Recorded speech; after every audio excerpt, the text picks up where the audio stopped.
Hey everybody, Scoutcrafter here again, Mishmash Monday. Hope you had a great weekend.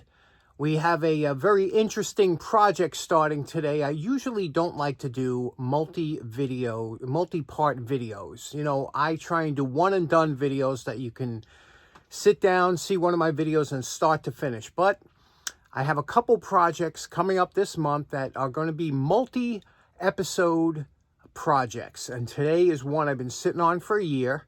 Some of you old timers on the channel will know what I'm talking about in a minute, but I have to start off with a little backstory. Many years ago, before some of you were born, my good friend Bobby married the love of his life, Eileen, and that started a wonderful relationship that's still going strong today. And when I was visiting their beautiful home on Long Island, they had I was down in her office. She has an office in the basement, Eileen, and there was this wonderful sled that belonged to her mother. And she said, hey, how about taking this on for a project?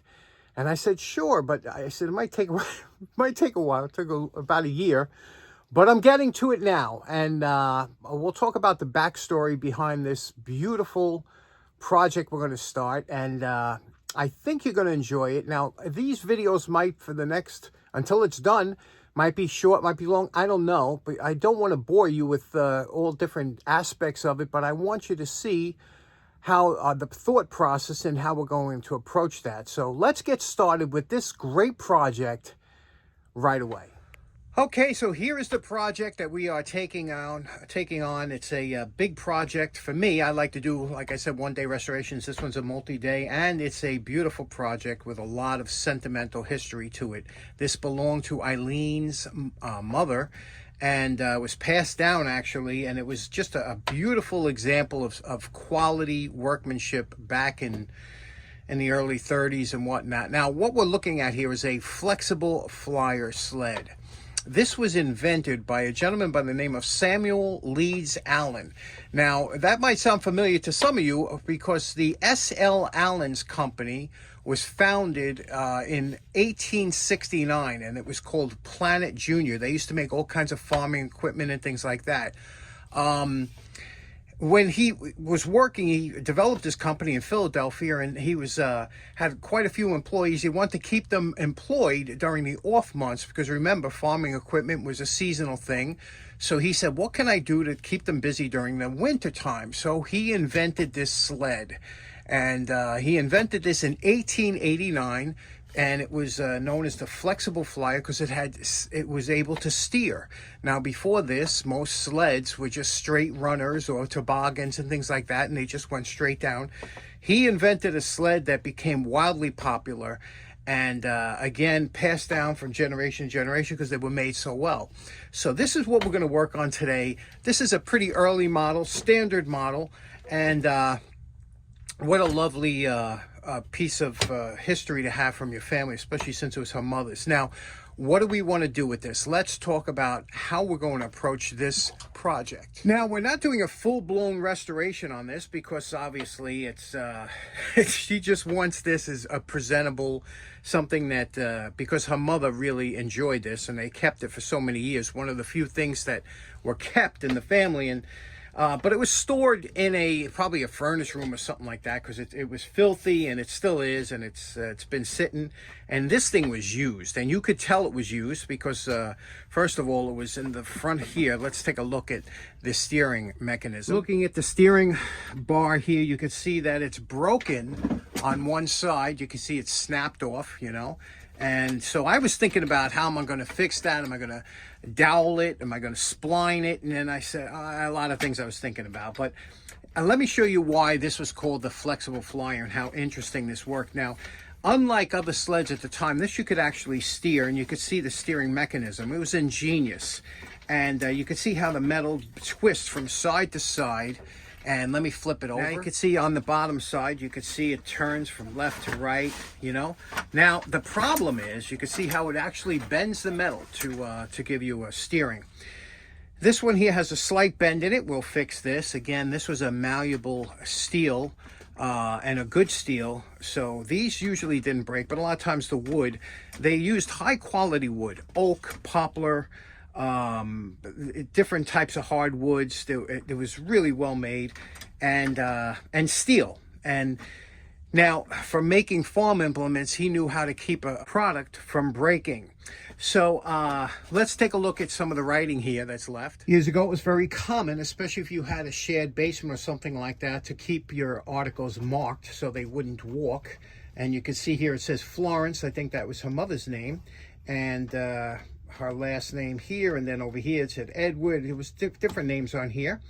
And over here you can see it says Flexible Flyer. And then over here you could see it says Planet Junior.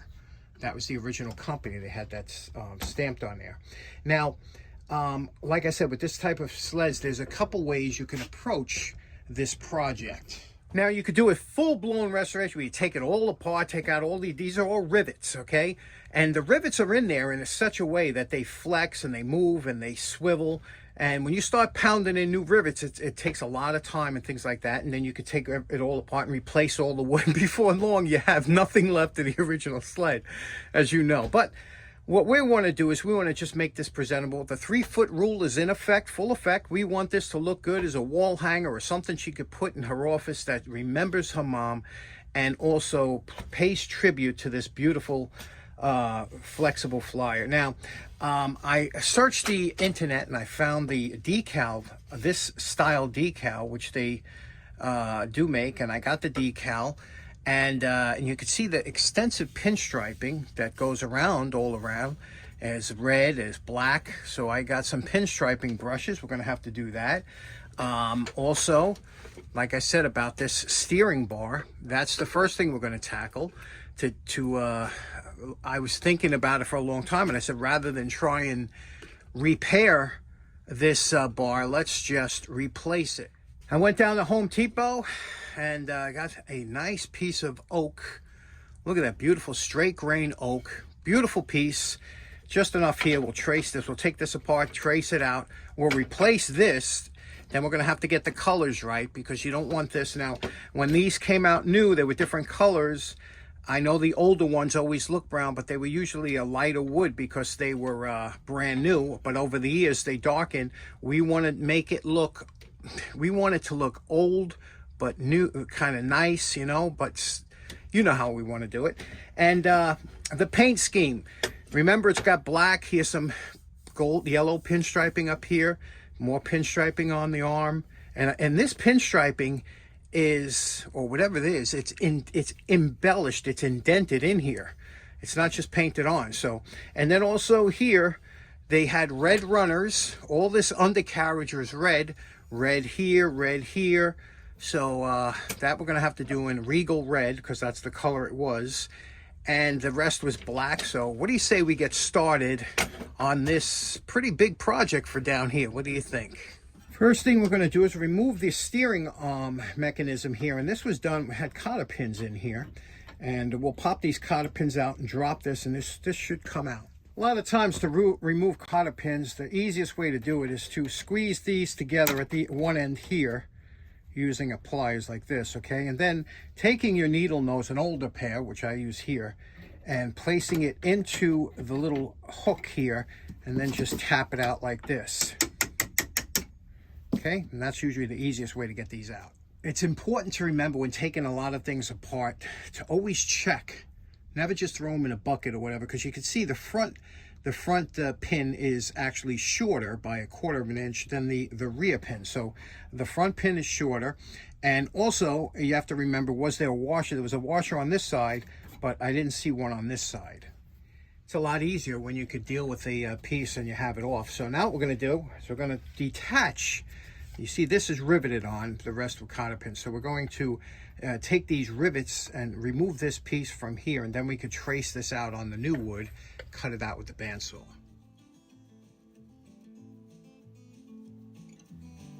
Now what I like to do to remove the rivet is to drill a hole using a center drill into the middle of the rivet, and then follow up with a larger drill, and that'll shear off the top head. Okay, here we go. There are the two rivets. I always found that the easiest way. Always good to remember the orientation of which they go on, because I'm that guy that'll rivet this on backwards when I put it back together. That's just, I'm dyslexic that way. I will always do it the wrong way. So I always have to double check and remember which way these went on. But there we go. Here are the two pieces here and the piece of wood. Now we could take this piece of wood, we could hold it up against a blank and trace it out. Now, I was very lucky that I could replace this with what they call dimensional lumber, which is something that's readily available at like a home center, like Home Depot, where I bought this. A lot of times, if you get something that's thinned out, you have to run this through a thickness planer to get it, but it just so happens it's the perfect thickness, and this length was 2 feet, so I didn't have to buy 3 feet and cut it down. You know, it's cheaper. So now we'll just get it down. For the handle, I'll just flip this to make sure I get, because this one's broken, and you could see here it was starting to separate. You know, this really wasn't worth saving. Okay, here we go. Traced out the handle. Now we're ready to cut this out. Okay, we're at the bandsaw, ready to cut this out. Now I just want to make a point real quick. Depending on the width of the blade, see, this one here is about 3/8 of an inch wide, and that will allow you to make a straighter cut because it's a wider blade. If you have a real thin blade, it allows you to do more scroll work without damaging the blade. Now this kind of curve here, you got to be careful. If I tried to make this curve in one quick cut, it would put pressure, because this is oak, it's a hardwood, it would put pressure on the kerf of the blade and, you know, dull your blade more or less, because if you don't have that kerf there, this thing will cut, it'll bind up and things like that. So really, I should have about 1/4 of an inch blade to do this kind of curve, but not only don't I have one, but it's a pain in the neck to change blades. So I'm going to show you, sometimes you come in from one side and the other and take shorter cuts, because if you take a shorter cut where there's less material on one side of the blade, it's not as much stress on the blade as you're cutting it, and you're kind of tweaking the blade as you're turning this. You'll see what I mean as I'm cutting it. Now you could see here, to make up for the fact that my blade is a little wide for these thin radius cuts, I'm coming in at different angles, at different ways, and I'm also cutting relief cuts on the back so there isn't too much pressure on the blade. Once you make your initial cut, it'll look a little blocky, but that's because you cut it just a little, you cut on the outside of the line. Now you're going to bring it down a little bit with the belt sander and get rid of all these little burn marks and everything that you have. Oak is always hard to cut, but it's coming along. Let's get the belt sander out. This is what's commonly known as a 4x6 sander, and these things really are a great addition to any shop. I would highly recommend this as a item that you pick up.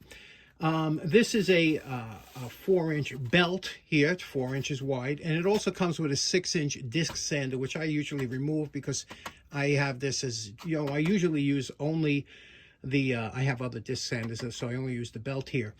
We're going to put on a new belt because, again, this is oak.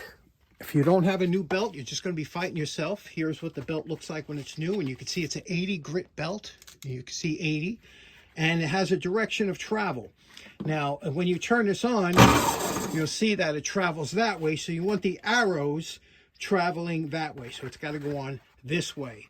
They're very easy to change, these belts. You just pull this lever like this, pull this off like that, and then put this on like this, always making sure of the direction of travel. Place this on like this, lock down, and then here's your tracking knob. If you see that your belt's drifting one way or the other when you turn it on, that one's tracking good, so we don't have to move it, but you would turn this knob to get it to track straight. So we're going to take this and we're going to use this here. You can see this really comes in handy, this part here for the curves, and we'll take it down and get this pretty good.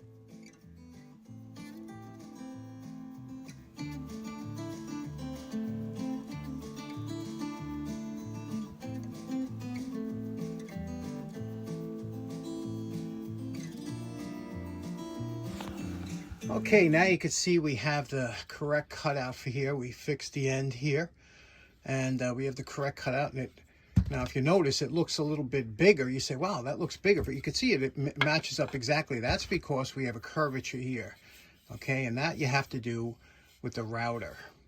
So let's get to that. Okay, here's kind of a treat, huh? I made this router table. Along with this bench that's under it is this bench that I'm working on here is actually a table saw. Some of you old timers of the channel know that, but I made this in 2002. And the reason I made it was I came across this router. You see this router here? That's an old Craftsman router. This router is stuck. It's frozen. I don't know. It's impossible to turn, and which means you can't adjust the height, the depth. So I put it inside. You know, I routed out a little circle. I put this down here. And basically, it's just I made this into a dedicated router table. I use it not that often. It comes in handy, but it's buried. So that's why you don't see me take it out too long. And it took me about 10 minutes, 15 minutes of moving stuff to get it out.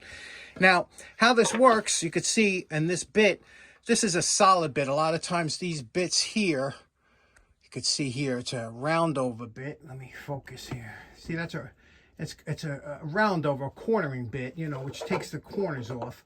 And I can adjust it up and down like maybe a 1/4 inch because of the collet here. I could just loosen and raise up the bit, but really you're supposed to raise and lower it using the machine. Now, what this does, this little this little top here will ride against the corner, and it'll allow to chamfer the edge here, and they call it a round over bit, and we'll feed this around here and take off the edges here, and it'll look much better than if you tried to do it with a sandpaper or, you know, drum sand or whatever. So what do you say we give that a shot? Now, what's pretty interesting is because the rotation of the bit is this way, you must feed, and you see these arrows?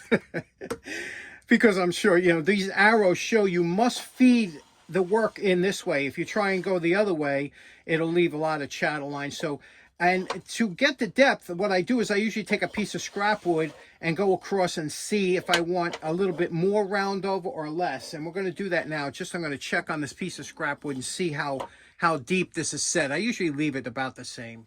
Okay, here's our test piece. You can see that looks pretty good on the side. I think we'll keep this depth just the way it is.